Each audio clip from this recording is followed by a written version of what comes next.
Super league Kerala രണ്ടാം season ആരംഭിക്കാൻ പോവുകയാണ്. ആദ്യ സീസണിലെ വിജയം തന്നെയാണ് രണ്ടാം സീസണിലേക്ക് എത്തുമ്പോൾ സംഘാടകരെ സംബന്ധിച്ച് വലിയ ആത്മവിശ്വാസം നൽകുന്നത്. നമുക്കൊപ്പം SLKയുടെ director and CEO mister Mathew Joseph ചേരുകയാണ്. രണ്ടാം വർഷം നമ്മൾ ആദ്യ വർഷം കാണുന്നതിൽ ഉള്ളൊരു ആത്മവിശ്വാസമല്ല ഇപ്പോൾ, കുറെ കൂടി ധൈര്യം തോന്നുന്നുണ്ടല്ലോ. Thank you Mahesh. എനിക്കൊന്ന് you are covering all sports now. Congratulations to you. Definitely കഴിഞ്ഞ കൊല്ലത്തെക്കാളും കൂടുതൽ കോൺഫിഡൻസ് ആണ് നമുക്ക് ഈ കൊല്ലം ഉള്ളത്.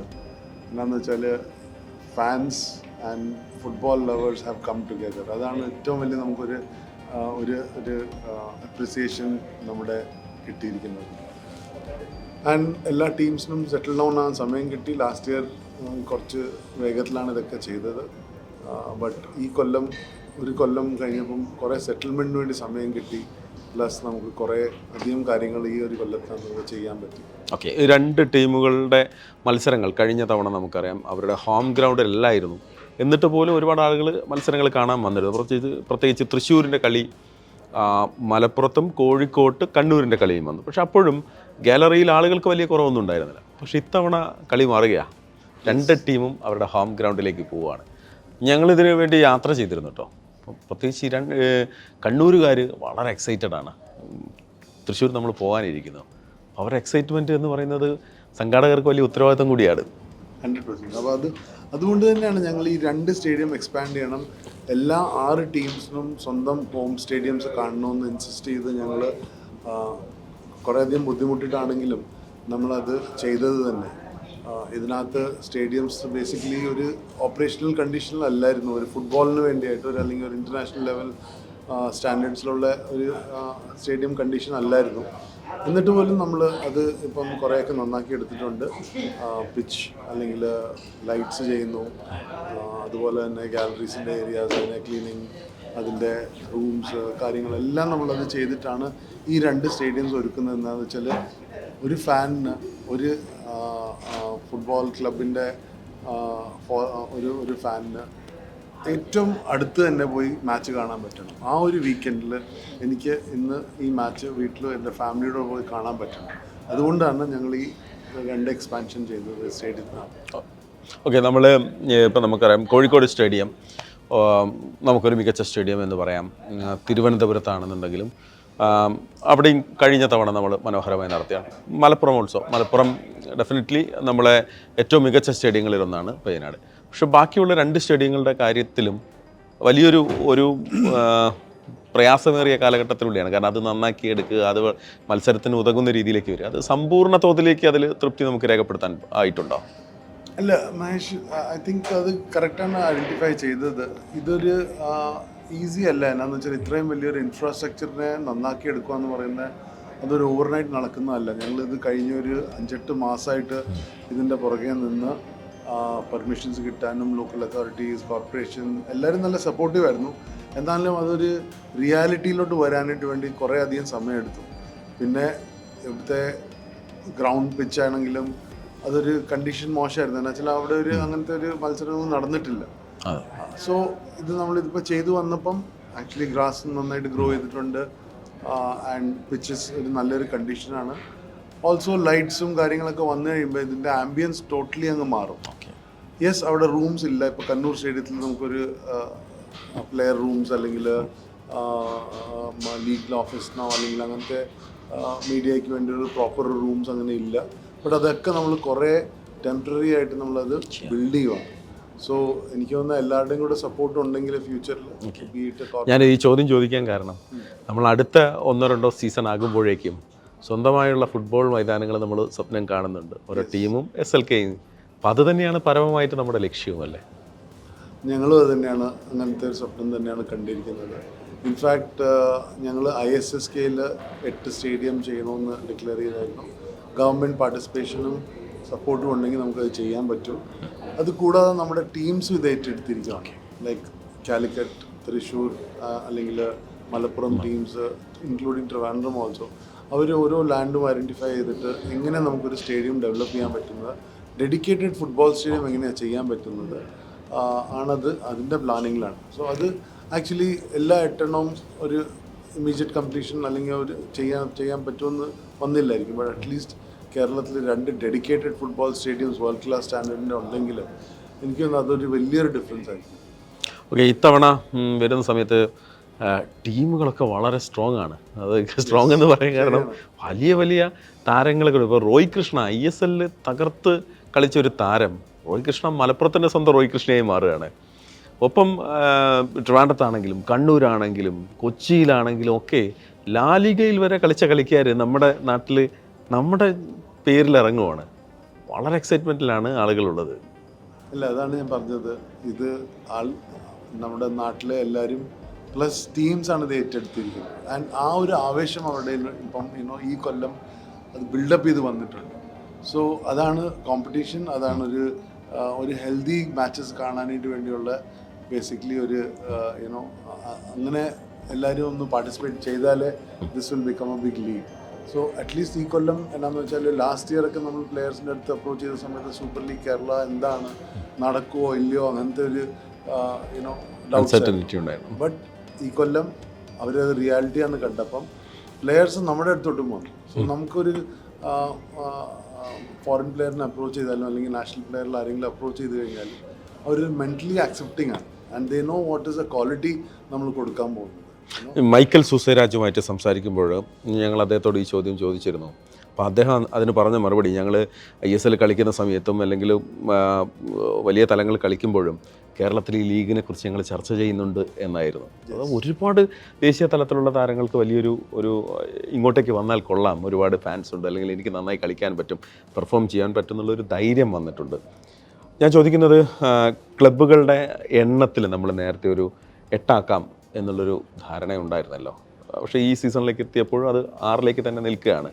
ഇൻഫ്രാസ്ട്രക്ചർ വന്നിട്ട് മതി ക്ലബ്ബുകൾ കൂടുതൽ എന്നുള്ളൊരു തീരുമാനത്തിലാണോ അത്? യെസ്, അത് നമ്മളൊരു കോൺഷ്യസ് ഡിസിഷനാണ് നമ്മൾ എടുത്തത്. എന്നാന്ന് വെച്ചാൽ ആദ്യം നമുക്ക് 6 സ്റ്റേഡിയംസ് തന്നെ വേണമായിരുന്നു.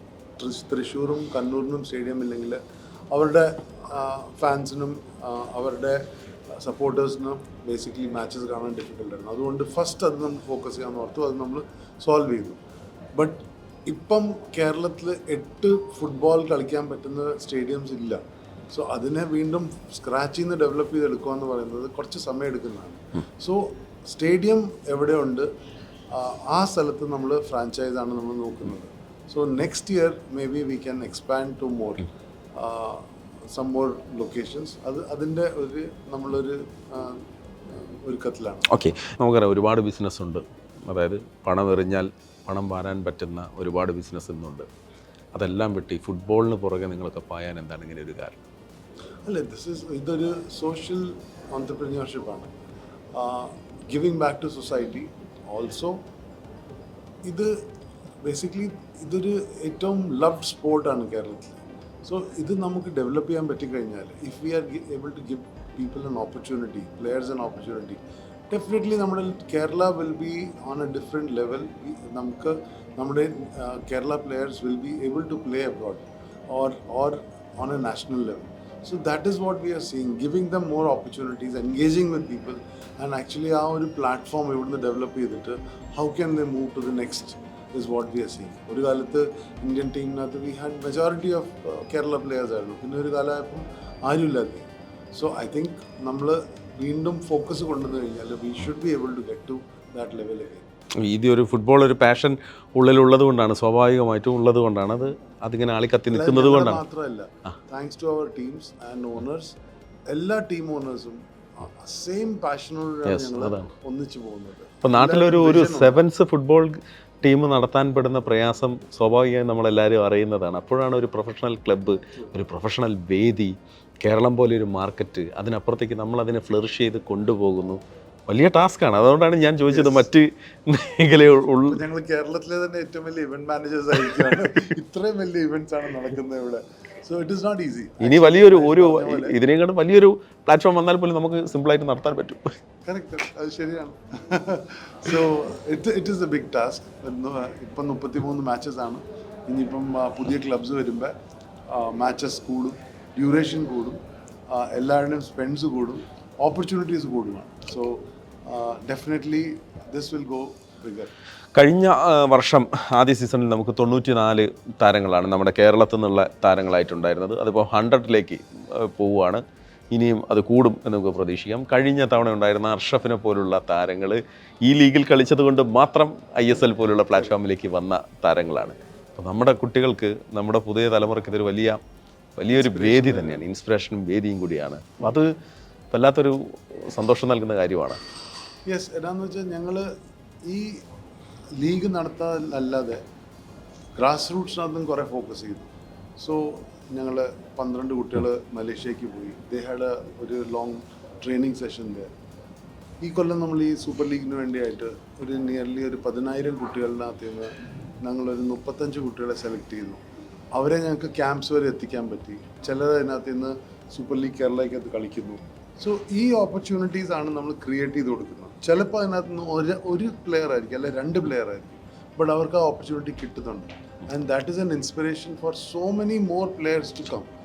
IPL-നകത്ത് ആക്ച്വലി ആദ്യം ഒരു ഇന്ത്യക്ക് വേണ്ടി കളിക്കുക എന്നുള്ളതായിരുന്നു. ബട്ട് IPL വന്ന സമയത്ത് ഹൺഡ്രഡ്സ് ഓഫ് പ്ലെയേഴ്സിനാണ് അങ്ങനത്തെ ഒരു ഓപ്പർച്യൂണിറ്റി കിട്ടിയത്. അതുപോലെ തന്നെ കുറേ ഇങ്ങനത്തെ ലീഗ്സ് വന്ന സമയത്ത് കുറേ ഓപ്പർച്യൂണിറ്റീസ് കിട്ടി. So same way super league Kerala ഒരു ഫ്രം ബോട്ടം നമ്മൾ ഡെവലപ്പ് ചെയ്തിട്ട് how can V bring them up. And ഈ 100 കുട്ടികൾ 100 പ്ലെയേഴ്സ് ഇപ്പോൾ കളിക്കുന്നത് അതെങ്ങനെ 120 ആക്കാൻ പറ്റും അടുത്ത കൊല്ലം. നമ്മുടെ focus is always Kerala players and how can we develop local talent എന്നുള്ളതാണ്. ഇപ്പം മത്സരം നടത്തുക, അത് വിജയകരമായിട്ട് പൂർത്തിയാക്കുക, അതിൻ്റെ സംരക്ഷണം ഇന്ത്യയിൽ കൊണ്ടുവരിക, അതിനേക്കാൾ ഉപരിയായിട്ട് ഈ കഴിഞ്ഞ ഒരു വർഷത്തിനടുക്ക് പ്രത്യേകിച്ച് ജർമ്മൻ ഫുട്ബോൾ അസോസിയേഷനുമായിട്ട് ബന്ധപ്പെട്ട് അല്ലെങ്കിൽ നമ്മുടെ SLK ആഗോളതലത്തിൽ പ്രചരിപ്പിക്കുന്നതിൻ്റെ ഭാഗമായിട്ടുള്ള ധാരണാപത്രങ്ങളൊക്കെ വന്നു. ഈ 2 ഉദ്യമങ്ങളെയും നമ്മൾ എങ്ങനെയാണ് ഈ സമയത്ത് ഓർക്കുന്നത്? സോ ജർമ്മൻ ഫുട്ബോൾ അസോസിയേഷൻ്റെ ഒരു ആക്ച്വലി ഒരു യുണീക്ക് ഒരു ടൈപ്പാണ്. ബിക്കോസ് ജർമ്മൻ ഫുട്ബോൾ അസോസിയേഷൻ നമ്മൾ ഈക്വലൻ്റ് ഒരു BCCI of India and cricket പോലെയാണ്. സോ അതുപോലത്തെ ഒരു അസോസിയേഷൻ ആണ് നമ്മുടെ സൂപ്പർ ലീഗിൻ്റെ കൂടെ വന്നിട്ട് ടൈപ്പ് ചെയ്തത്. ബേസിക് പർപ്പസ് വാസ് ദാറ്റ് നമ്മൾ കേരളത്തിൽ എങ്ങനെ ജർമ്മൻ ഫുട്ബോൾ ഫിലോസഫി നമുക്ക് എങ്ങനെ ഡെവലപ്പ് ചെയ്യാൻ പറ്റും. Because they are one of the best in the world. ഒരു വേൾഡ് കപ്പ് ജയിച്ചിട്ടുണ്ട്. സോ ഒരു പ്രൂവൺ ട്രാക്ക് റെക്കോർഡുള്ളതാണ്. അവരൊരു കൊമേഴ്ഷ്യൽ ഓർഗനൈസേഷൻ അല്ല. Like many countries many league പോലത്തെ ഒരു കൊമേഴ്ഷ്യൽ മാത്രമല്ല. അവർക്ക് അവരുടെ നോട്ടം ഹൗ ടു ഡെവലപ്പ് ഫുട്ബോൾ എന്നുള്ളതാണ്. So that's a reason why we chose German football association. അതിൻ്റെ ത്രൂ നമ്മുടെ ടീംസിന് എങ്ങനെ അതിൻ്റെ അഡ്വാൻറ്റേജ് കിട്ടും, നമ്മുടെ ടീംസിന് എങ്ങനെ സിസ്റ്റർ ക്ലബ്സിലൂടെ ജർമ്മൻ സിസ്റ്റർ ക്ലബ്സിൻ്റെ കൂടെ എങ്ങനെ ടൈപ്പ് ചെയ്യാൻ പറ്റും. പൊക്കാൽ കളിക്കുന്ന ടീംസ് എങ്ങനെ ടൈപ്പ് ചെയ്യാം. അല്ലെങ്കിൽ ഞങ്ങളുടെ ചില ടീംസ് ഇപ്പം ഡിസ്കസ് ചെയ്യുന്നത് ബുണ്ടസ് ലീഗയിൽ കളിക്കുന്ന ഡിവിഷൻ 1 ടീംസിൻ്റെ കൂടെയാണ്. So how can we develop, plus how can we do the selections of the players and metrics അതിൻ്റെ എന്താണ്, what is the selection criteria. There are nearly about 352 items mentally, physically, emotionally എങ്ങനെ ഒരു പ്ലെയറിനെ evaluate ചെയ്യാൻ പറ്റും and how can we select after that. So അങ്ങനത്തെ softwares ഉണ്ട്. Data points are collected. 1 time അല്ല, multiple times data points collect ചെയ്തിട്ടാണ് അതിൻ്റെ ഒരു അനാലിസിസിലോട്ട് വന്നിട്ടാണ് ഒരു പ്ലെയറുടെ സെലക്ഷൻ വരുന്നത്. Not only physically. I mean, physically he might be good as a footballer, but emotional and mental aspects നമ്മൾ നോക്കണം. സോ പ്ലസ് അതുകൂടാതെ നമ്മുടെ centre of excellence super league Kerala open ചെയ്യുന്ന സമയത്ത് ജർമ്മൻ ഫുട്ബോൾ അവരുടെ നോ ഹൗ ടെക്നോളജി, അവരുടെ coaching patterns and all those things അതും എല്ലാം നമ്മൾ ഇങ്ങോട്ട് ഞാൻ ചോദിക്കുന്ന ഈ സമയത്ത് സീസണിൽ അവരുടെ ഒരു പിന്തുണ ഉണ്ടാകും. അതായത് അവർ അത് മോണിറ്റർ ചെയ്യുകയും ഇങ്ങോട്ട് എത്താനുള്ള സാധ്യതയൊക്കെ ഉണ്ടോ? യെസ്, ജർമ്മൻ ഫുട്ബോളിൽ ഈ സീസണിൽ ആൾക്കാർ വരും ഡെഫിനറ്റ്ലി കാണാനായിട്ട് വേണ്ടി. ബട്ട് ഡിസ്കഷൻസ് ഓൾറെഡി ഓൺ ആണ്. ഞാൻ മനസ്സിലാക്കിയെടുത്തോളം കേരളത്തിൻ്റെ ഒരു ഫുട്ബോൾ ആവേശവും ജർമ്മനിയുടെ ഒരു ഫുട്ബോൾ കൾച്ചറും ഒന്ന് ബ്ലെൻഡ് ചെയ്ത് നോക്കാം എന്നുള്ളത് തന്നെ. അത് കറക്റ്റാണ് അല്ലേ? അങ്ങനെ തന്നെയാണ് വേണ്ടത്. That is what we are trying to bring in. Okay. So systems with the emotions of Kerala. Okay, നമുക്കറിയാം ഒരുപാട് പ്രതിസന്ധിയൊക്കെ ഉള്ള കാലഘട്ടത്തിലൂടെയാണ് കഴിഞ്ഞ തവണ വിജയകരമായി SLK പൂർത്തിയാക്കിയത്. ഇത്തവണയും വെല്ലുവിളികളുണ്ടാവും, സ്വാഭാവികമാണ്. പക്ഷെ അതൊക്കെ തരണം ചെയ്യാൻ തയ്യാറായിട്ടാണല്ലോ നിങ്ങളെല്ലാവരും തയ്യാറായി നിൽക്കുന്നത്. All the best. സീസൺ 2 വിജയകരമാവട്ടെ. എല്ലാ പിന്തുണയും. Thank you. താങ്ക്സ്.